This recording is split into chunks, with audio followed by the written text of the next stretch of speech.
इस समय हम भारतीय रेलवे की सबसे चुनौतीपूर्ण टनल के अंदर हैं, सबसे चुनौतीपूर्ण रेल सुरंग T33, जिसको टनल नंबर 1 के नाम से जाना जाता है।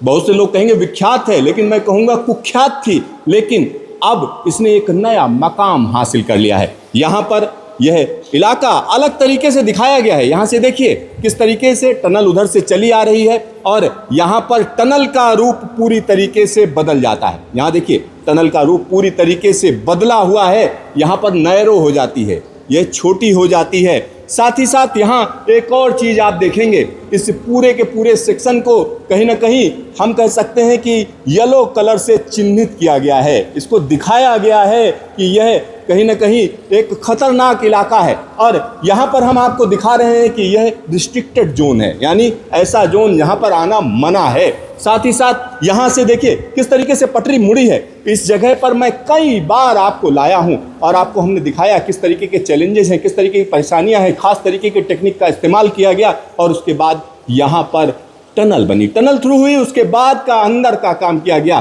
पूरी की पूरी टनल अलग तरीके की है, लेकिन ये इलाका देखिए किस तरीके से यह संवेदनशील है और यहाँ पर जगह जगह पानी का बहाव है, पानी का बहाव है, उसको ड्रेनेज दिया गया है, उसको एक रास्ता दिया गया है और यह रास्ता कहीं ना कहीं इस टनल को स्टेबल बनाता है। तो यह इलाका दिक्कत ना पैदा करे, इसका पूरा इंतजाम किया गया है। साथ ही साथ यहाँ पर देखिए भारतीय रेलवे का अनूठा कारनामा यह हम आपको दिखा रहे हैं और इस जगह जगह सेंसर्स लगे हुए हैं। सेंसर्स देखिए पूरी टनल के अंदर सेंसर्स हैं और इन सेंसर्स का काम है थोड़ा भी मूवमेंट है तो उसको दिखाए। ये देखिए यहाँ पर कोई भी मूवमेंट है उसको तुरंत दिखाएगा किस तरीके से ये टनल कहीं कोई मूवमेंट तो नहीं ले रही, कहीं दीवारें धंस तो नहीं रही हैं, उन सब का ख्याल रखा जाता है। साथ ही साथ इस जगह की अगर हम बात करें तो यह जगह निश्चित तौर पर कहा जा सकता है भारतीय रेलवे की एक बड़ी उपलब्धि है, क्योंकि यहाँ पर आगे बढ़ना आसान नहीं था। 3 किलोमीटर लंबी यह टनल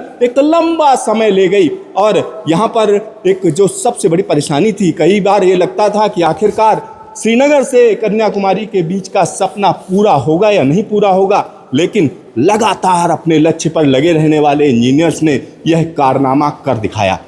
अब अगर हम देखें तो इस टनल के अंदर हम खड़े हैं, उस जगह पर हम खड़े हैं जहां पर हम कह सकते हैं कि कहीं ना कहीं एक बड़ा बदलाव भारतीय रेलवे में दिख रहा है। कश्मीर घाटी सीधा सीधा देश के दूसरे इलाकों से जुड़ चुकी है। तो यहाँ आप बड़ी आसानी से बदलाव देख सकते हैं। एक तरफ तो हम कह सकते हैं वो टनल जहाँ पर MBT नहीं है, यानी मेन बाउंड्री थ्रस्ट नहीं है, और दूसरा ये देखिए कलर बदल दिया गया है। तो यह जो जगह है वो कहीं ना कहीं इस बात को उद्घोषणा कर रही है कि अब यह क्षेत्र कहीं ना कहीं MBT के अंदर है। तो MBT के अंदर का इलाका हम आपको दिखा रहे हैं और इस पर लगातार नज़र रखी जा रही है। नज़र इसलिए रखी जा रही है कहीं कोई दिक्कत ना हो, कोई परेशानी ना हो। लेकिन अब यह टनल पूरी तरीके से तैयार है, यह टनल पूरी तरीके से तैयार है। जल्द ही इसमें वंदे भारत चलेगी और वंदे भारत ट्रेन देश के अलग अलग इलाकों से सीधा सीधा श्रीनगर पहुंचेगी और श्रीनगर के लिए एक नया पैगाम लेकर आएगी। और यहाँ पर एक और चीज़ मैं आपको बता दूं, स्वामी विवेकानंद ने कहा था कि भारत में श्रीनगर से कन्याकुमारी तक पूरा भारत एक है। तो वाकई वह मैसेज इस टनल के जरिए दिया गया है। कैमरामैन शकील अहमद के साथ Siddharth, news station, tunnel number 33, USBRL, Jammu Kashmir.